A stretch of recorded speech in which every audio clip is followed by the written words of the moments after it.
Kindly settle down because today the event is Awaken, Arise. We scheduled this event maybe the right time. Most of you are stressed and tired. I think, listen to this. I think I'm quite sure you'll be relieved. I'm from defense perspective, from my perspective, you say just sit back and relax. Nothing's going to happen. It's good for the nation. And anyway, before we go to that very important subjects, what is discussed by so many, and let's come to the thing which is going to help us. Let me briefly tell you what's happening next few days so that some other people are still enjoying the refreshments. Let them join another two. Tomorrow, not tomorrow, on the 12th, being the inauguration of the 11th chapter at Vellore. We have already 10 chapters functioning. The chapter is the initiative of MMA Managing Committee to reach out because we learned quite a bit doing a lot of management program in Chennai, and the committee decided we may take all these programs to Tier 2, Tier 3 cities to develop management professionalism and also entrepreneurship. So we do that at different locations. The 11th one is going to be inaugurated tomorrow on the 12th at Vellore. Mr. C.K. Ranganathan is the chief guest. He's going to be talking to us on masterclass on entrepreneurship. I think at least I'll walk miles to listen to C.K. Ranganathan. He's an authority on entrepreneurship, he's authority on philanthropy, he's authority on innovation, creativity. So I suggest we are also doing live webcast of the event. You can watch it live. It's happening at 4 p.m. in the evening, 4 to 6:30 p.m. So that if you are not coming to Vellore, watch it live. It's happening 12th and 11 chapters. We do it every month and even there. So 11 events at different locations and different people. So it keeps us busy, and we keep on adding as long as somebody is willing to listen to us and willing to take our facility. We'll walk miles to meet their aspirations and expectations. That's our thing. And in fact, yesterday we had the reinstallation of office bearers of MMA Chengalpet chapter. We do that at Mahindra Well City, one of the finest manufacturing hub in Chennai. So we keep doing at different locations. Then on 26th of this month, again, we have the Read and Grow series, Greatness Guide to Maximize Your Gifts, Become a Legend. So Robin Sharma's book. Sangeeta will be leading the conversation with Ravi Prasad and Ayusha Srivatsa. Then on 21st of May, we are planning this event. We are going to have an outstanding panel, seminar or evening talk on Sindoor and after. So we want to tell you what exactly is the cause, how it has happened. We are trying to get some Indian Foreign Secretary and also a general and army a fighter pilot just to come and just give a glimpse of, to make it more understand. I'm quite sure by the time you would have become a master, so you will tell us what exactly is happening there. But still, you listen to the television, so much of excitement. We thought we'll share with you something without much excitement actually. What exactly happened on geopolitical. So this is what we have planned. It's happening on 21st of this month. We called it Sindoor and After. So we'll have some outstanding speakers. Then we are planning number of other events. We have already written a mail to Priya Nair, Hindustan Unilever. She's head of, she comes from UK, she's head of branding Hindustan Unilever. Then we also doing from dream to destiny, women's role in building communities. And that's all we are trying to bring 3 outstanding women leaders to come and speak on different aspects. Then also we are going to speak on the balanced life, building resilience and wellness management program. Again, we are getting an outstanding doctor to come and share this with outstanding management leaders. We lined up a lot of program, a lot of things are happening. So coming to today's event, Awaken, Align, Arise, the inner journey to outer effectiveness. This is a topic which is favorite to everybody. I know large number of viewers are watching. Before that, let me warmly welcome all the viewers watching the program live on all our channels, YouTube, Facebook, Twitter, LinkedIn, and also our webinar. As usual, if you have any question, please send it to us. Yogacharini Maitreyi is agreed to respond to all your questions. But the question should be relevant to what is being discussed, what is the topic of the discussion today. And all people who have joined us today, all invitees, we have some guests from Hypnotic Circle, others, very warm welcome to you. And it's indeed a pleasure to have you with us this evening. This subject is very, very relevant when Maitreyi wrote a mail, she's coming to India. I thought what could be a better opportunity not to miss her come and speak at MMA. And she's a outstanding leader, outstanding speaker, and great achiever in this area. And it's good to listen to her, and I'm quite sure it will put in some calm. And especially meditation, what is going to speak, and much more. Yoga, personally, I experienced it. I can really assure you that yoga is a good thing because I never practiced. Later, when I practice, it helped me a lot in terms of my playing games, golf, your flexibility, all that. I do yoga almost twice a week or 4 times a week for 1 hour. Teacher comes, you should do yoga on your own self actually. You do yoga on yourself, then you have to go to another yoga teacher to recover you actually. So better get a proper instructor, do that systematically, then later on you can do. So some of the things we'll do and she'll give you a lot of tips what you can do, what you cannot do. But in today's world, we are keeping ourselves so busy and keep something to yourself. I think this is the time we can do. I also read somewhere if you practice meditation for a day, maybe 15, 20 minutes, 30 minutes, I think it does a world of a good to you, and it will calm you and it make you to good sleep. And I also read a thing: if you are not able to sleep in between, this break in sleep happens in your thing. It affects your thing. You get amnesia and it leads to a lot of other things. But actually, when you read, you also get scared because they give you so many stuff. You don't know what you're doing, what you're not doing. I keep reading because a lot of things come to me, and so they say amnesia will happen if there's a break in sleep. If you break in sleep, how do you avoid the break in sleep? I think they'll see yoga and meditation. Try that. If it works, why not actually? Ladies and gentlemen, put your hand together to welcome two outstanding leaders who are going to be with us. Yogacharini Maitreyi is the founder of Arkaya Foundation in Vancouver, Canada. And we also have with Ms. Venkataraman, member of MMA Managing Committee, and he is also SBU Chief of Packaging and Printing Business of ITC Limited. May could you please take your place on the dais?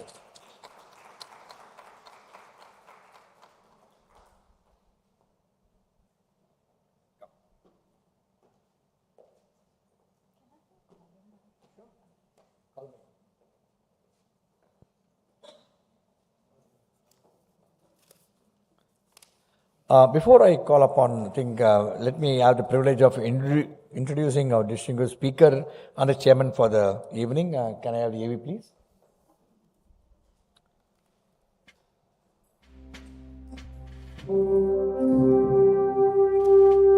Mr. S N Venkataraman, Venki, is the SBU Chief of ITC's packaging printing business, with over 3 decades of experience across marketing, plantations, and sustainability initiatives. A science graduate with an MBA from Symbiosis, Mr. Venki has led innovations in eco-friendly packaging and was instrumental in ITC's FSC certifications and CII green standards. Mr. Venki has also held key industry roles, including chairman of the advisory board of the Indian Institute of Packaging, Hyderabad.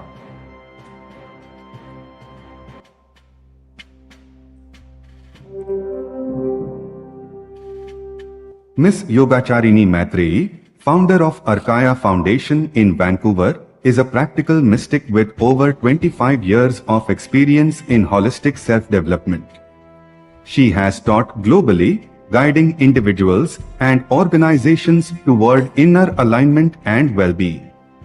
Recognized with titles like Yogacharini, Ms. Yogacharini blends ancient yogic wisdom with modern mindfulness to inspire conscious, balanced living.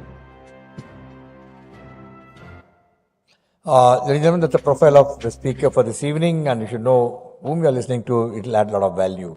And if you have any questions, there will be a QR code flash on the screen. You just scan the QR code and send it across. All the viewers watching the program too can do that, and all the questions will come to us. We use Mentimeter, we use technology quite substantially. So one such initiative is this, and no microphones, so that the entire time is focused only for the speaker and the questions which come through Mentimeter.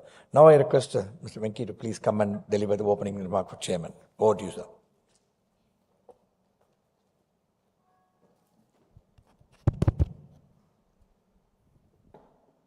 Right, good evening everyone, and welcome to this evening session.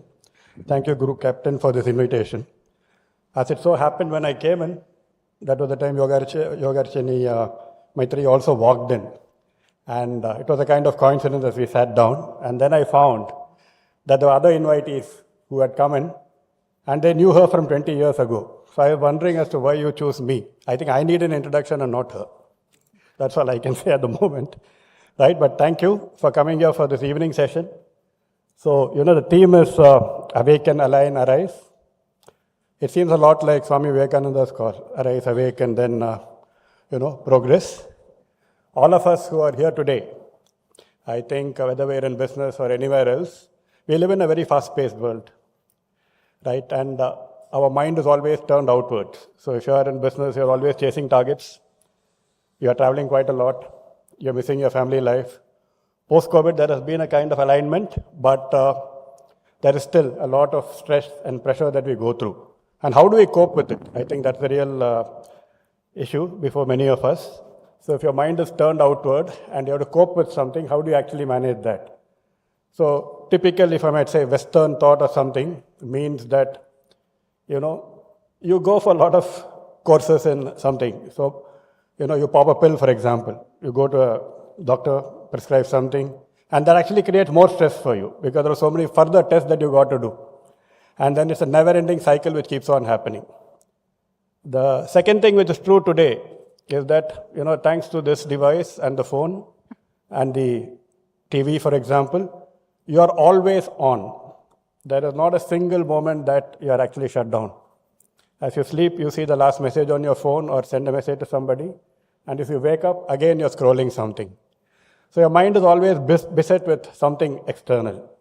And you need to turn it internal. Okay, and you can see that today, there are so many corporate executives who even in midlife, early life, 25 to 35 years, are beset with problems. And some of them, they go to gyms. They have the most latest apps which control the diet and blood pressure. But then something happens and they either fall sick, or some founders, for example, have even passed away due to maybe the stress-related issues that they have. So, Madam has been described as a practical mystic. So there is this ancient tradition in India which turns your mind inwards. And Arkaya Yoga is her version of imbibing that yogic practices that we have. So mindfulness, I think, is the nearest Western concept that would come along with it, along with yoga. And this is going to be a very interesting session today. So many of you already know her, so I won't go through the introduction first. But I think this is more about mental health, turning your mind inside, and then becoming more effective in life. So whether it be the business or your personal career or anything like that. I think without further waste of time, I'll now invite her to kind of speak to us and take us through maybe some of the practices which are going to be useful. Thank you. Over to you, ma'am. I can actually, I can come there as well. Thank you, Group Captain, for inviting me here, and also Mr. Venkataraman for the wonderful introduction. This is a topic that's very close to my heart because I was asking these questions maybe 40 years ago as to why am I here and what is my purpose. And at that point, I seemed out of place. Now yoga is a multi-billion-dollar industry, and everybody is talking about spirituality, and everybody in the West is monetizing on it as well beautifully. I won't say beautifully in terms of positively, but beautifully in terms of the marketing. So when we come in to this topic of awakening, what are we awakening to? And what are we awakening from is the question. So we're awakening to joy, bliss. We all know that. Yoga promises us in the package that you practice this, and the promise is joy, the promise is ease, the promise is freedom. And what are we awakening from? And these great yogis, I prefer to call them the ancient researchers, they tell us that we are awakening from this stupor where we are conditioned to believe we are limited. So what is this conditioning? What is this programming? What is this limitation that we operate from? And I love the example or the story of these feral kids who were discovered. So feral kids are kids who are left in the forest, and they were raised by animals, maybe wolves, maybe monkeys. So depending on which animal raised the human child, the human child will behave in exactly the same manner. So if it was a monkey, it's making monkey sounds, swinging from tree to tree, actually having strong arms. So that's a good thing for survival. Or if it's raised by wolves, then you have, the child walking on all fours. And they found that it was difficult after a particular age to integrate these kids back into society. So that was not happening very easily because their minds have become conditioned by the animals that parented them. So they couldn't integrate back into human society. Now the rishis or the yogis look at humans and they say the same thing. They say that we are conditioned for survival. Yes, I want a job, marriage, children. Not that it's a bad thing. But by function of who our parents are, by function of who or what society imprints on us, by function of our schooling, by function of what is fed into our minds at an early age and after, what is fed into our minds by media, directs the course of our lives. So they say, can we redirect this course by actually looking at our conditioning? And this can be done at any age. These new neural pathways in the brain can be reprogrammed at any age, is what these ancient researchers promise us. And for me at a young age, that was fascinating. Because I came from a family of pretty, I would say, successful professionals. But I saw a lot of dysfunctionalities. They were fighting over property, fighting over anything possible. And I was like, what's the point of all this success if you just can't be peaceful in your own home and you can't love each other when the simple things, the beauty of the simple things are lost? And so I sought out a guru when I was really young. Again, this is about 30 plus years ago. I went into the Shivananda ashram. I went into the Ananda ashram for many years. And at that point, people thought I was crazy. They were like, why do you want to do this at this young age? This is post-retirement plan, That's what you should be doing. And thankfully, my mother was convinced that I was not abandoning her and leaving society. I was coming back. And again, MMA was a wonderful hub. 25 years ago was my first talk at MMA here when I was raised in Chennai. So, it's wonderful to be back and wonderful to see Vijay also in the elevator. He joined during my first talk. So it brings back a lot of positive memories where I reassured my mom that I'm not going to kind of leave society and just disappear into an ashram. And for me, the blessing of being in the ashram was taking all those tools and being able to apply it in real time here. So those are the tools. I'm not going to share a 1-hour practice, obviously, here, but there are simple tools where we can awaken to the blessing of our life, where we can awaken to our multi-dimensional potential. And I feel that this awakening, or this, at least the wisdom of it and the knowledge of it, should be taught in every single school. Unfortunately, because of the Western education, we think of ourselves as one-dimensional, which is the physical body. Whereas yoga teaches us that we are multi-dimensional. So yes, it acknowledges the physical body and it says we have a physical body called the Annamaya Kosha.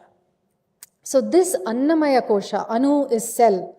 So it's beautiful how they had very specific names for each of the bodies or each of the dimensions we exist in. So we have a physical body, the cellular body called the Annamaya Kosha. Then we have a Pranamaya Kosha or a pranic body. For most people, it's about arm's length.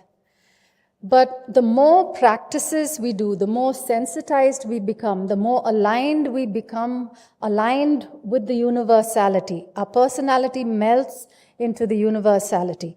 Then this pranic field radiates. And it is said that the Buddha had a pranic field of 1 kilometer. In those days, that was the internet. So his disciples who were tuned into the Buddha would say, oh, our master is coming or our guide is coming, even when he was 1 kilometer away, because they could tune into his pranic field. So that's fascinating. So we are going to also learn practices where we'll become sensitized to this prana, which is accessible to each one of us.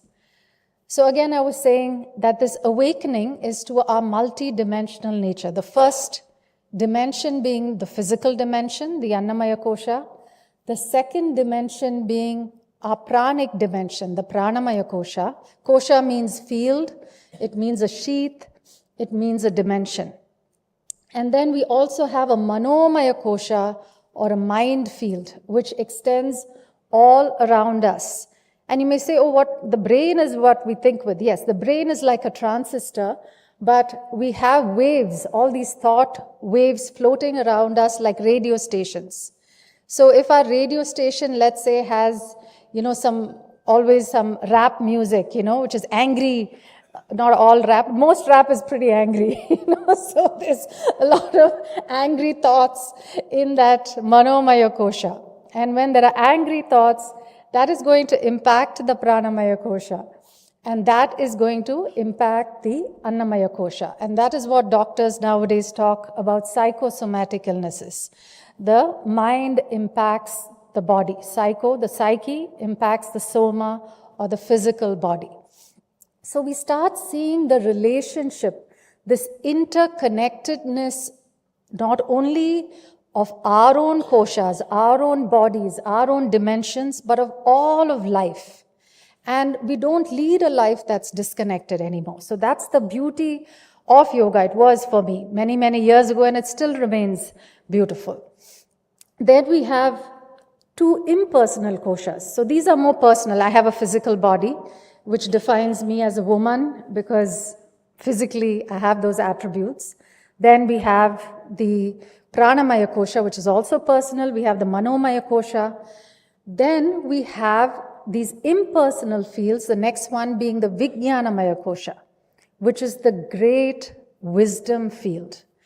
Jnanam, as many of you know, all of you Indians, in the West I'll have to explain each word. So Jnanam is wisdom, Vijnanam is great wisdom. Now about 40 or 50 years ago, if I told people, I'm going to go on the internet, I'm going to type a word, and it's going to download something, all the possible hits of that particular thing, and the servers are kept in different countries, you would have looked at me and said, this woman has a wild imagination. I'm talking about 50 years ago. But now it's a reality. We take it for granted that you go on the internet, you type. In fact, if it's not fast enough, we get annoyed because we're just used to that convenience of downloading information at quick speeds. Now, again, the rishis, or these ancient researchers, they tell us that we have the capacity not just to download information, but we have the capacity to download wisdom. Vijnanam, the great wisdom field from which we can download wisdom. And that to me is not only fascinating, it's become a lifelong practice. And I've seen it many times when I need guidance. My limited Manomaya Kosha cannot fathom which direction to take. Then I do practices where I can connect with the Vijnanamaya Kosha, this great wisdom field, not just the great information internet, but the wisdom internet where the answers come to me. And I've seen it time and time again. I've traveled alone to different countries. Sometimes I'll get stuck. I won't know what to do. And I'm like, okay, I'm just going to sit there, do my Jyoti Kriya, which I will be sharing with you. And somehow, through that awakening, things align. Align not just internally, but also externally, where the right person will come into my space. For that time being, whatever is needed in that time being comes into my space because of the alignment. It's not like I'm grappling, I'm not grabbing at something. It just magnetizes and aligns. So that's the beauty of understanding the power that is there in us being multidimensional, not operating just from the physical body, not operating just from the mental body, not operating just from the emotional body, but saying we have other cosmic bodies, that when we align these personal bodies with the cosmic bodies, we have such a wealth of wisdom available to us. Then the fifth kosha is the Anandamaya kosha, the bliss field. So we just wake up feeling happy because we are, this sense of beingness. We don't have to do something to be happy. So I'll come to the Anandamaya kosha later and the Atmamaya kosha. Some of them say, oh, there's this Atmamaya kosha after that as well. But we'll start with the personal koshas. That is the Annamaya kosha, the Pranamaya kosha, and the Manomaya kosha. And how do we work with these three aspects? And why do we need to work with these three aspects? How do we listen to the intelligence of the physical body to awaken the potential of what lies deep beneath? So we'll do some practices. Sitting on the chair, maybe you can turn on this mic. On la irukungla? Oh, thanks.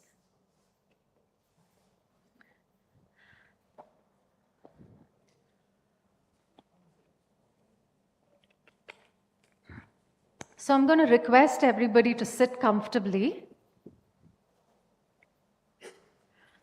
And let's place our palms in this mudra called the Jyoti mudra. So Jyoti is inner illumination. And we're simply going to place the palms on the thighs and keep the eyes closed.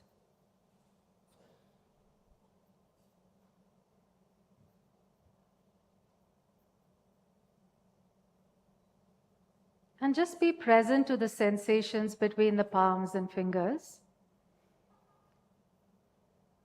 The first step in awakening to our inner intelligence is cultivating the capacity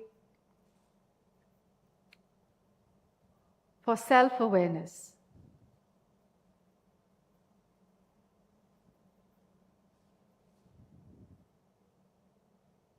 And for self-awareness, we start to witness ourselves. And the way we witness ourselves becomes more relaxed if we witness ourselves with compassion. So this principle is called Karuna Sakshi Bhava. Karuna is compassion, Sakshi Bhava is witnessing. So simply be aware of your sitting position. How are you sitting? Are you sitting comfortably, straight back, relaxed shoulders? Or are you slouching into the chair? Just be aware. There's nothing more to this.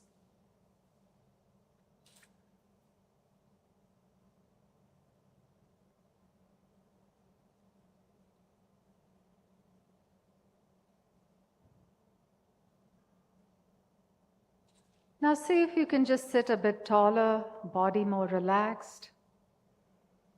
And whatever sounds your body wants to release with, use any sounds, maybe a sigh. Or if there's some other feel more relaxed in your body, you can do that.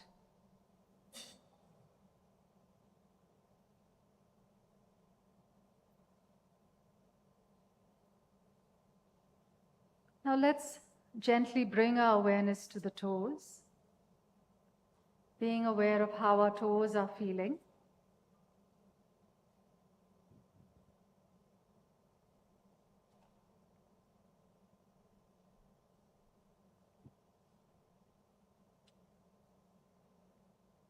Be aware of the soles of your feet.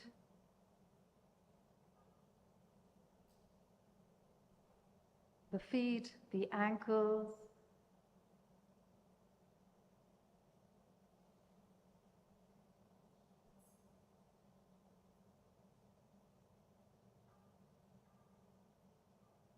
Your lower legs and calves, your knees.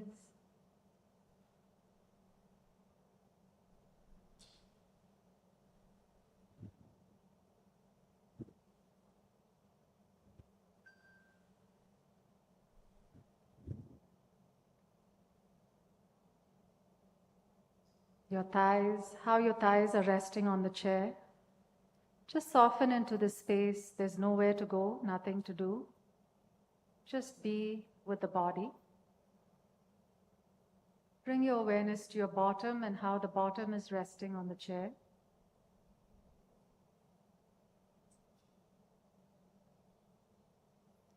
As we bring our awareness and awaken to the intelligence of the body, we're awakening to our inner child. The body is like a child, the mind like a parent. And sometimes the mind can become a tyrannical parent. Maybe that's how we were disciplined when we were young. And even after our parents are long gone, that's the conditioning we've learned. Or maybe in certain areas, the inner parent is too permissive. And here we want a healthy middle ground. So let's bring the mind or the parent to be the child or the body.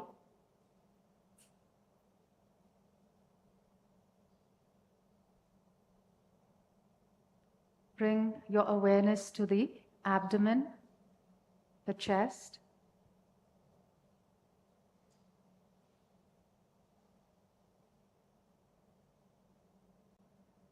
Your lower arms, elbows, upper arms. Very gently observe and listen to this inner child. What does it have to say? And are we truly listening?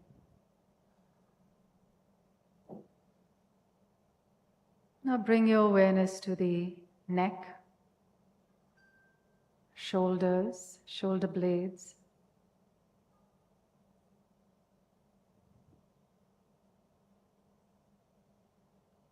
Your face starting with your chin. The tip of the chin, what are the sensations there? Your jaws, your mouth.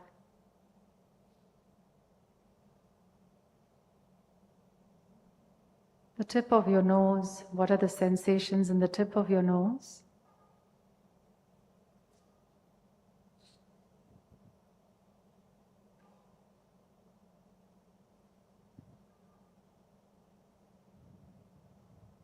Your nose, your eyes, eyelids, forehead, head, ears. If your mind wanders, gently bring it back to your inner child. There's nothing more important than creating this communication, creating this union, creating yuj, which is yoga.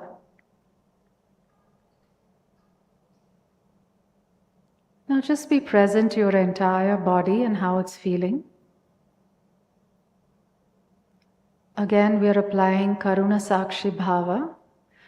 Karuna is usually translated as compassion because sometimes the English language is not enough. Kara is hands.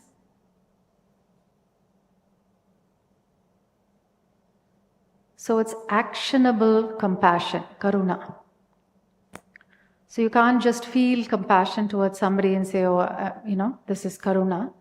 You have to do something to alleviate the suffering of yourself or another being, if there's true Karuna. You just can't feel it and stop there.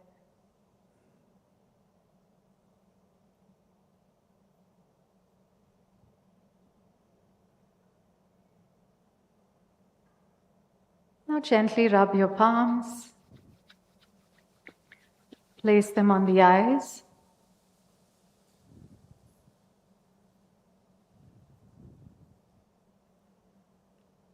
And you can slowly, gently open your eyes, coming back to the room. Take your time.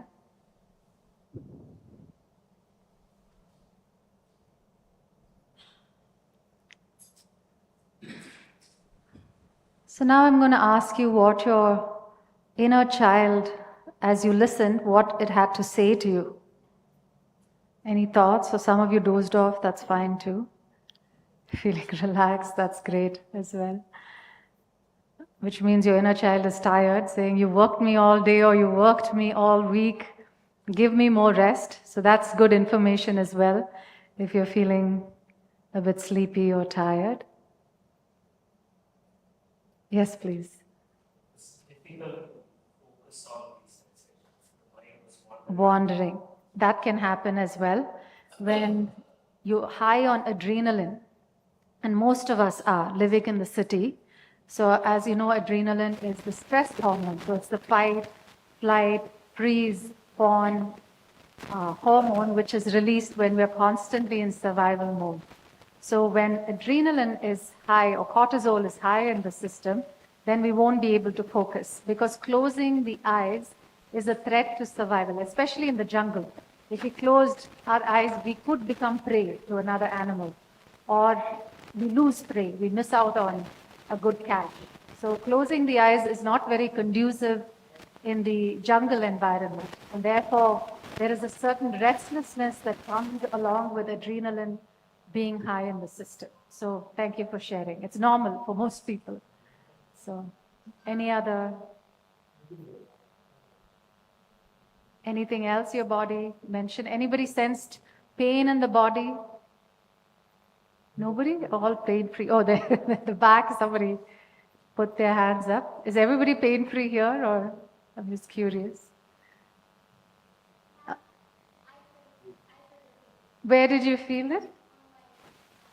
Back. So you've had it before, or did it intensify? You had it before. Okay, great. And was it less or was it more?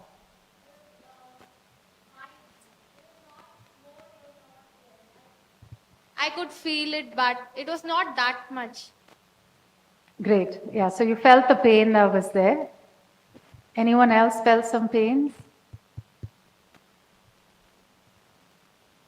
No one else? Okay, great. So the pain also is a blessing as we start feeling pain more intensely. As the mind quietens, we also start to understand that there are things, sensations in the body, different sensations we could feel. But pain also is a sensation that sometimes we could miss out on because of the busyness of our minds.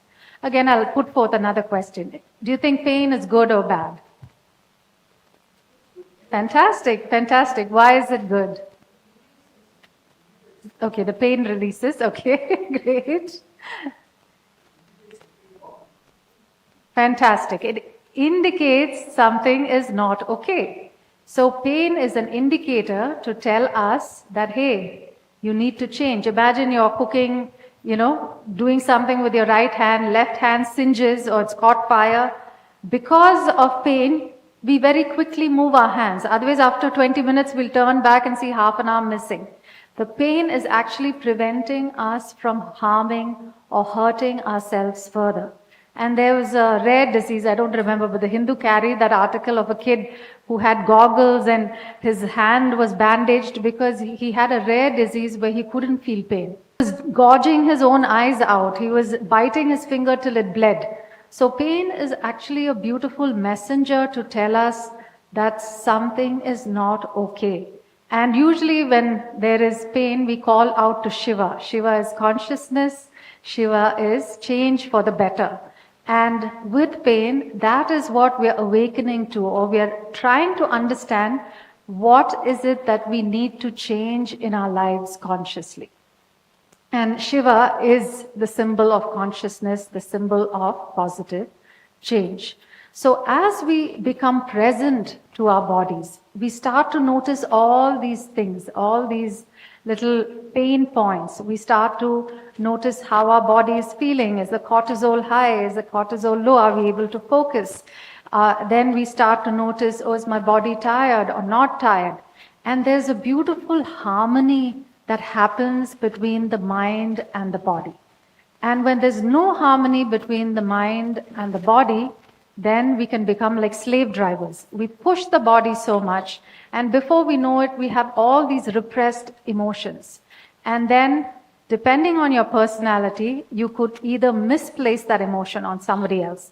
Maybe you had a tough day at office, you go home and scream at your wife. I don't know, bang the door, or it could be a small trigger, and then, everybody's screaming at each other because of this overload which is there in the physical body, because the mind failed to see that there's an accumulation of pain points in the body. And that is why just observing the body, this Karuna Sakshi Bhava, is so important for us to have this harmony between the mind and the body, where the mind says, no, this is enough. This promotion is enough. I'm not going to push myself. Or I'm going to get systems into the office where every 1 hour we can do a practice to release certain tension points of the body, or we can do the hakaras. We'll be learning a lot of small techniques to release tension points in the body and in the nervous system. So one practice like that is called the hissing breath, or it's called the Bhujangini Pranayama. Again, Narsi and I were talking about the impact of pranayama, how important it is for regulating emotions, for us not to be reactive, but to act. That is a key, I would say, one major, big key to unlock the reactiveness in our unconscious minds. Again, I'm sure all of you have noticed, when you're angry or upset, your breath is really short. When you're in shock, even if the tension is virtual, you're watching a horror film, you're at the edge of your seat, you're not taking a breath. So the breath gets impacted unconsciously by any sort of external circumstances, especially fear, anger, stress. So what the genius of these rishis or these ancient researchers is that simply work with the breath consciously so that you can regulate your emotions. So this is what happens. It becomes short, it becomes held in. Now breathe deeply, now release and relax the nervous system. So we'll do one breath called the Sukha Bastrika, and then we'll do another breath called the hissing breath, which is the Bhujangini. So the Sukham is comfortable, Bastrikas is bellows. So we breathe in through the nose and breathe out through the mouth. This can be done at any point during the day. You don't have to be part of a yoga class. Let's say you're stuck in traffic, you just feel like, screaming at somebody, then you can practice this. So we breathe in through the nose, and we breathe out through the mouth, lips pouted.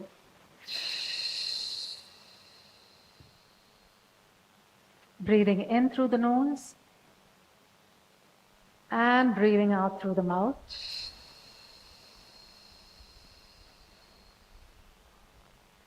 Breathing in through the nose and breathing out through the mouth. Now let's do this with the eyes closed, breathing in and breathing out. Nice. Breathe in through the nose and breathe out through the mouth.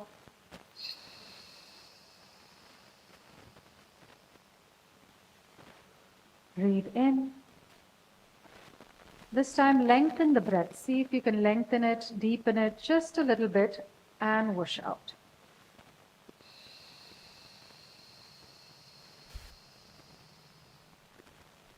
And we continue to keep our eyes closed. With each breath, as we lengthen, as we deepen, we're taking the nervous system into a calmer state, consciously. The breath anyway happens unconsciously. And here the beauty is we bring awareness to it consciously and therefore impact our emotional states. Now gently open the eyes and we'll do another breath called the hissing breath or the Bhujangini Pranayama. This again can be practiced anytime. We're breathing in through the nose and out through the teeth. So this is extremely good for the liver, for pitta. All Indian grandmothers will tell you, summer, don't eat this, pitta madhigam, you'll have boils, you'll have this, you'll have skin rashes. So interesting, the liver is connected to the skin, it's connected to the eyes. So if you have eye issues, if you have anger issues, if you have, any sort of, like rashes or itching, all of that is to do with accumulation of pitta in the system, which is fire and water. Combination is pitta and Ayurveda. So how do we release that inbuilt pitta? By doing the hissing breath. So it's quite cooling. The previous breath was slightly warming. Bastrika is bellows, so we're stoking the fire. This breath is cooling. So summer, the Bhujangini breath is the best to practice. And of course, if you're having heated conversation, take a moment, do the Bhujangini, you'll cool off, and then you can come back. So we're going to breathe in through the nose and hiss out through the teeth like a little cobra that is hissing out. So let's breathe in and hiss out.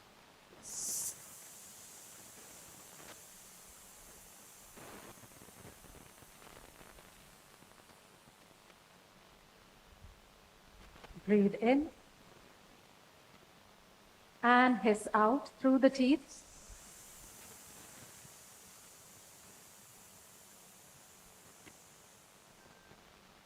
Breathe in, hiss out.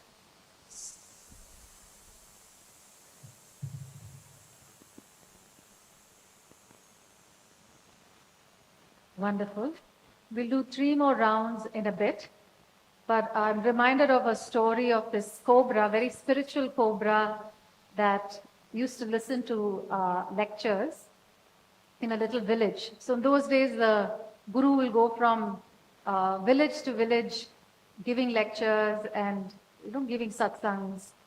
And there was this guru who came to that particular village. He's been there many times, and then that time when he came, he sees a snake very battered and not looking very good. And he looks at the female cobra and he says, "Oh, I recognize you. You were there at my last satsang. What happened to you? You looked healthy. Then now you look really battered." And then the cobra said, "Guruji, I was so inspired by your talk. You gave the talk on ahimsa, and I thought I'm going to practice it fully. And therefore, I decided, that's going to be my tapas." So the village kids came, as kids are, they get curious if that snake is lying. So they poked the kid with a stick. The cobra said, "No, I'm not going to do anything." And then, they went closer, still poked it. It still didn't, budge.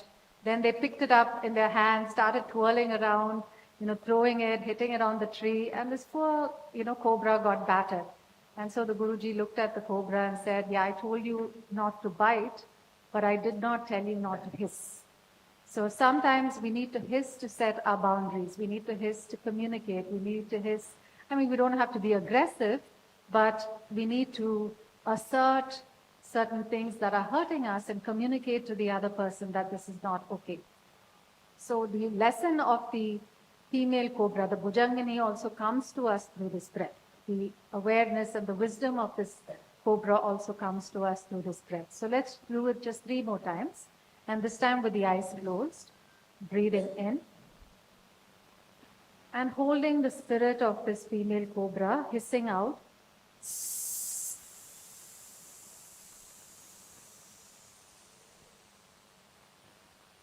Once again, breathing in, where I'm balanced, I'm not aggressive but assertive.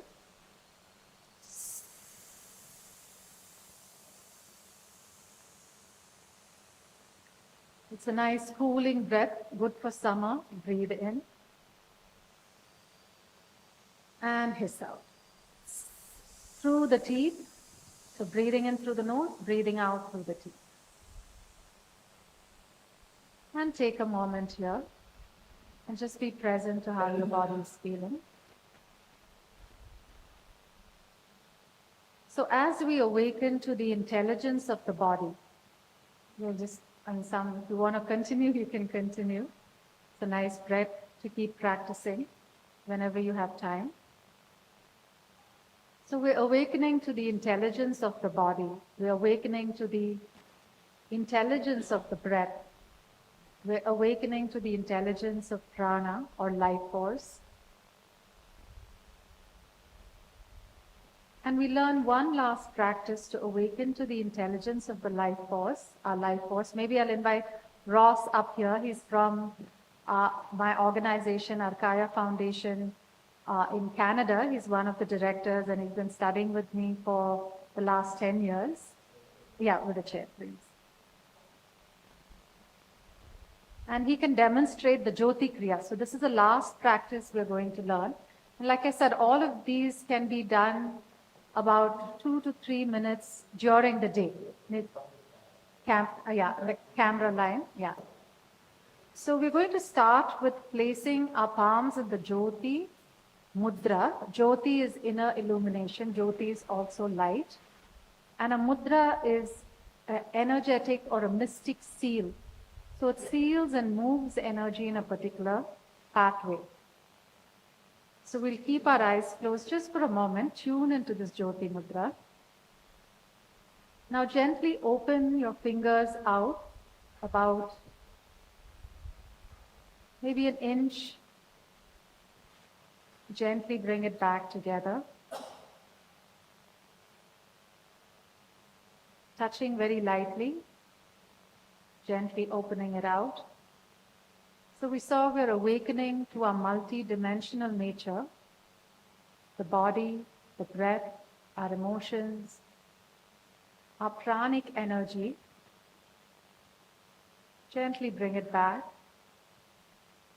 Our minds and our cosmic fields. We're awakening to all that we are, to the magnificence that we are. Now gently bring it back together and just keep them touching for a while, awakening this inner illumination or Jyoti.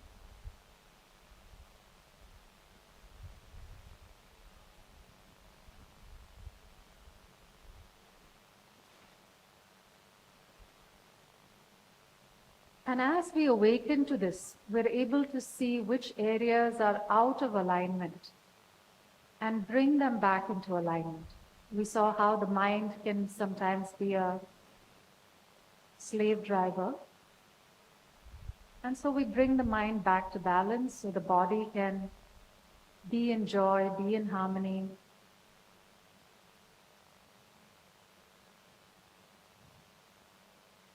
And there's alignment between all these fields of our existence. That is the physical, emotional, mental, energetic, and cosmic. And we start creating win-win-win solutions when we are aligned. You may say, what, win-win. But what is the third win? So win-win is a very popular management concept where two people get into something which is beneficial for both. Both are profited, both do well. But in the yogic sense, the third win is where it's also for the greater good of all. There can be two corrupt people who benefit from a deal, but without the third win, it's not a yogic win. And that's what the alignment creates. When we're truly aligned, we automatically are built to create win-win-win solutions, win-win-win situations, win-win-win deals.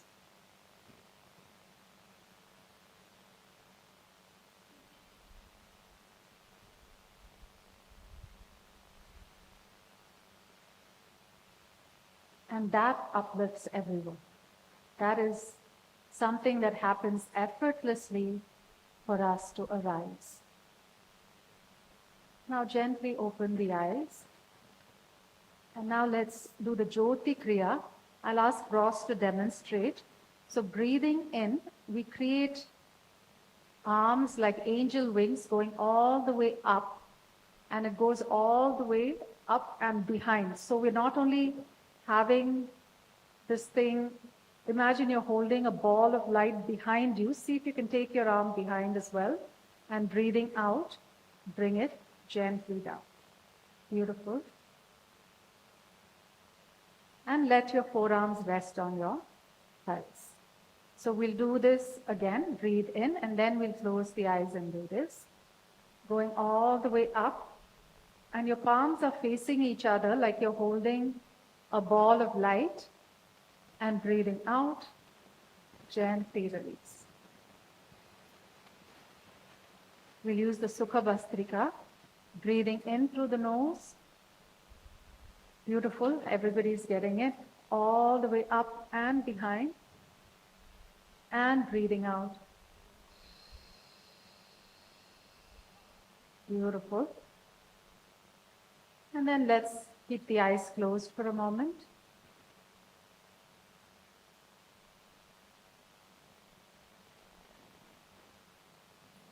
And just be aware of how your body is feeling.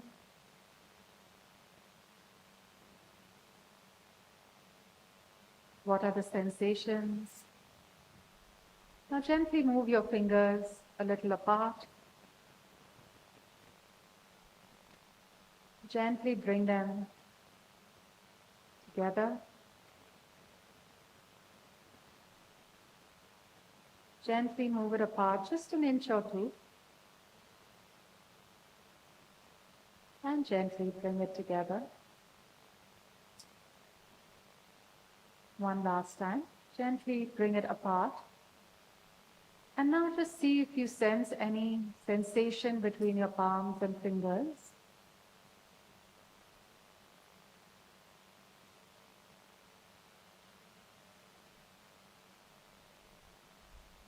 Now gently rub your palms. Place them on the eye, soothing the eye.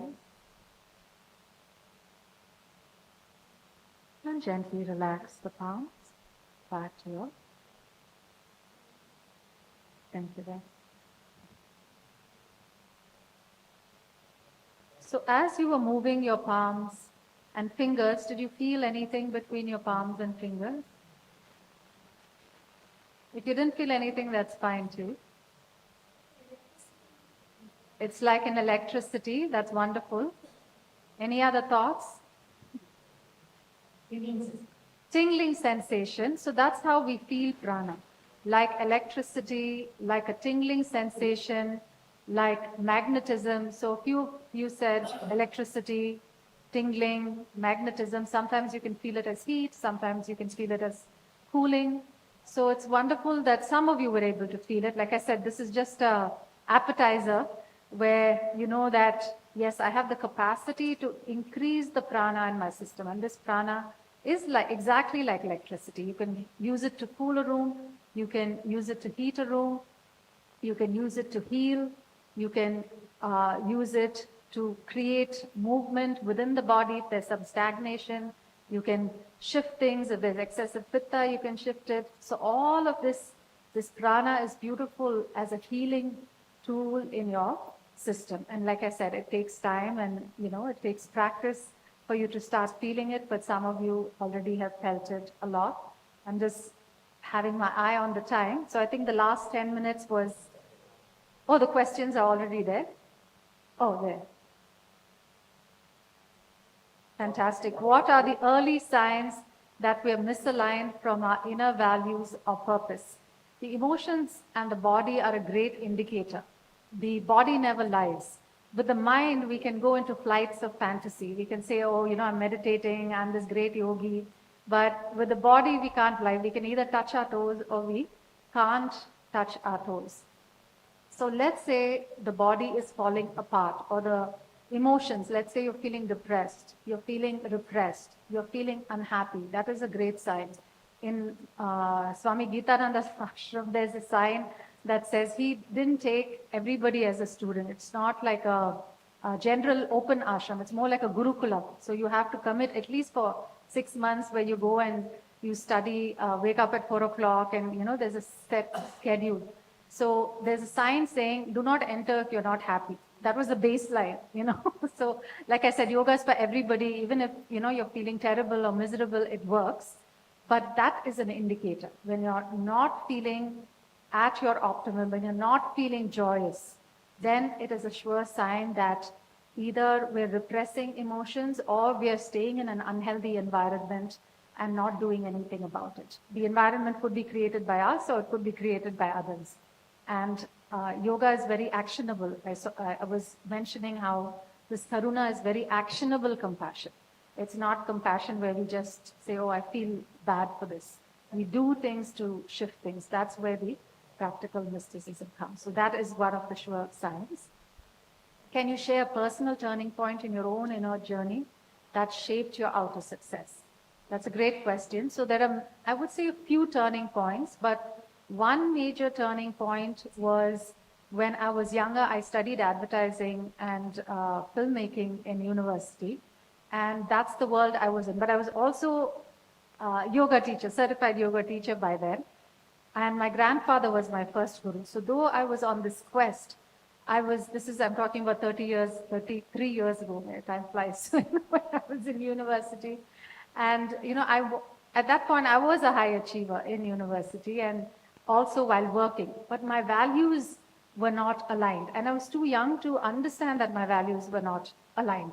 So one of my gurus called me and said, oh, so what do you do? And I said, yeah, this is what I do, Swamiji. And he's like, here's this book on subliminal advertising, I read it and he's like, so this is what you're doing. You're brainwashing millions of people into buying products that are really terrible for them. I was like, whoa, okay. So that was a big turning point for me where I had invested many years in it. By then I'd set up my own ad production house, and I enjoyed the craft of it, but the messaging. So I decided to give it up. Within a year, I gave it up and I went into the next ashram and saying, I'm going to rededicate my life. There's a lot I still don't understand, So that was a major turning point. And I would never change anything about it because I found Ammaji. At that point, I wanted to study Tantra and I wanted a female guru again because my mother was scared and, all those things. So finding Amma Meenakshi Amma was the biggest blessing. And that happened because I, shifted gears, went in a different direction. So yeah, thank you for that question. Is it possible to start being religious? And how does that impact our inner environment? Wonderful question. I'm not at all a religious person. My mother's Brahmin and my dad's a Christian. So, I just go into either role to please either parent. And that's what I learned when I was young. But spirituality is without boundaries and it connects us on a very human level. And I've seen the perils of not religiousness, but fanaticism. And we're all seeing that now in our country, where anything, to its extreme is, I would say it's not just neutral, it's very detrimental to humanity, detrimental to us. And spirituality is the opposite. It opens our hearts to, and minds to what's going on, not just on a micro level, but on a macro level.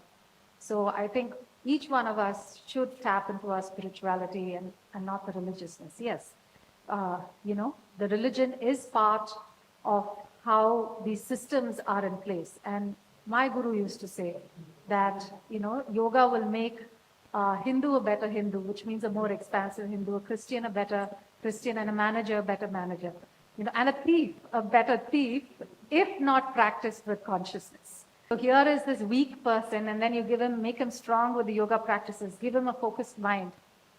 And if he's not conscious, then he can use those skills to, again, plunder and do bad to humanity. So that's important. Does each individual have to play according to their own karma? How to erase or overcome the karma? Okay, that's a big topic. I'm just looking at the time. There are different kinds of karma, prarabdha karma and, different karmas, but I'll simplify it. So if you're looking at karma, there's also the karma of our bodies, the collective karma, the karma of our families we're born into. And how do we navigate all that in a simple way is the question.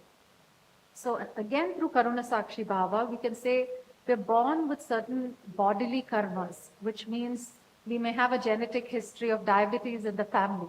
Then, we are aware of that, but we use that wisdom or that knowledge in a good way to work with the information we have. And of course, we start, getting healthy at a earlier stage. So this capacity to observe ourselves, to see what is it that we need to shift for the better in our own lives, physically, emotionally, mentally, is going to change the karma in that moment. And changing that karma in the present, step by step, is going to impact us in future. So in a very simplified way, I'll say that every action of our thought, of our hands, of our words has an impact. And the more sensitized we become, the more we apply Karuna Sakshi Bhava, we start seeing the impact of others on us, the impact of us on others. And again, we were having this conversation, and the idea is that the yogis, when you're actually very, very subtle, then without saying a word, you can impact others just by your pranic field, just through silence, because of how pure all these emotional cobwebs are no more in your space. And therefore, because of this pure pranic field, your impact will also be in the positive direction. Otherwise, if you have all these emotional cobwebs, I'm using very simple terms so that you can understand, which means, all that gunk, which has been the debris of past hurts and pain, which is hanging around in your emotional field, that will also impact others. So this cleansing or this clearing or whatever word you want to say, this purification, this pranic bath that we have is very, very important to shift our karma, but also to shift the karma of our loved ones, and we can impact all of humanity as well. Whenever I suffer with body pain or any mental agitation, I meditate and use to calm myself, as I'm not the body. I'm the soul, Atma, and forget my body and related feelings. Am I correct? You are correct, and sometimes there can also be spiritual bypassing. So what is bypassing? Sometimes instead of actually seeing things for what they are, we use spirituality as an escape. I'm not my body. Sometimes the body has needs, and we need to acknowledge those needs. And that's why I love practical mysticism, where we say, okay, yeah, I'm not my body, and yet the body is like a child that has to be given care, that has to be, given respect, that has to be taken care of. So both, you are right, and I don't know which person asked that question. There was no name. So you are right on that, but I would say be present to the body, take care of it and nurture it as a child. And if you have pains in the body, think about why those pains are there. Is your posture off? I was saying whenever we see pain, pain is an indicator for change, for positive change. So invoke consciousness and say, what am I unconscious about? Is it my posture? Is it my eating habits? Is it my stress levels? And if you can change that and then nothing happens, then say, okay, now I'm not my body. But first step is acknowledging the body, recognizing the body. That is very, very important. Don't use spirituality as an escape from the body. What advice would you give to someone feeling burnt out or disconnected from their purpose? Again, great question. So the degree of burnout, the degree of disconnection is also important. But again, when I have somebody in the yogic healing sessions, we look at it and say, okay, so, where did this start? But to give you an overview, I'll say if you're burnt out, obviously the body has been pushed to its maximum. And, the adrenaline and cortisol is very, very, very high in the system. And therefore, there's a crash. So the first thing is, again, going step by step, regulating sleep. So if you're burnt out, your sleep patterns will be very dysregulated. Again, checking if your bowel movements are proper, is your digestion proper. And again, we have this gut-brain connection. Again, this is the genius of the rishis, or the ancient researchers, where they tell us that we can re-regulate the nervous system. And a simple practice like the Brahmari, the breathing in and breathing out with a that increases your nitric oxide levels by about 15%, just 1 or 2 breaths. So imagine if you just did 3 minutes of that. And what it does is it resets the nervous system into the parasympathetic. Otherwise, we're in the sympathetic, always in this fight, flight, freeze mode. So for the burnout, I would ask you to check all these factors, your lifestyle, your emotional patterns, your mental patterns, your energetic patterns, and see how you can shift them for the better. I'm giving all quick 2-minute answers. These are all long ones. How can we integrate mindfulness into our daily work routines without making it feel like another task? That's a great question. So it can happen right through the day. Like I said, when I teach, it's not just a 1-hour class. You're waiting in line for something to happen, then do some of the hissing breaths. Or let's say you are wanting to take a decision, then you can do this Jnana Mudra, you can do the Jyoti Kriya, and say, I want to be aligned with the highest as I take this decision. So every moment can become a reason to awaken, to align, and use that energy to uplift ourselves. And for me, constantly, it's not despite life circumstances that can happen. We were at an Ayurvedic center and we were quite disappointed. So, what unfolded, Hema knows the story, And then that was our biggest test where we've come all the way from Canada. This is Ross, myself, my brother, and my mom. And we were like, okay, we'll just do the practice and use this as a time to kind of realign and, regroup together. And life happens. We're not going to have smooth sailing all the time. We're not going to be burnt out. Sometimes we push ourselves and then we can regroup, we can understand, we can come back to groundedness, we can come back to center without going into reactiveness and self-loathing. A lot of us go into that mode. So I think that's done. Fantastic. Thank you everyone for being such a great audience. Thank you, everyone. Big round of applause for keeping us Maitreyi. And I'm quite sure some of you are not practicing yoga. I know most of them must be practicing, but do it seriously. Actually, it really helps. And think. Can I please step forward? Ramesh, you can also join. Sundaram, join us on stage to present the memento.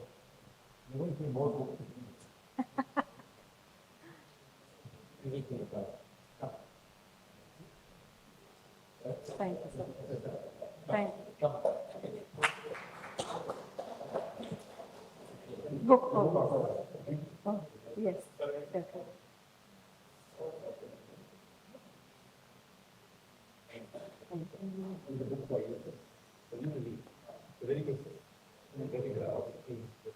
Oh, fantastic. Thank you so much.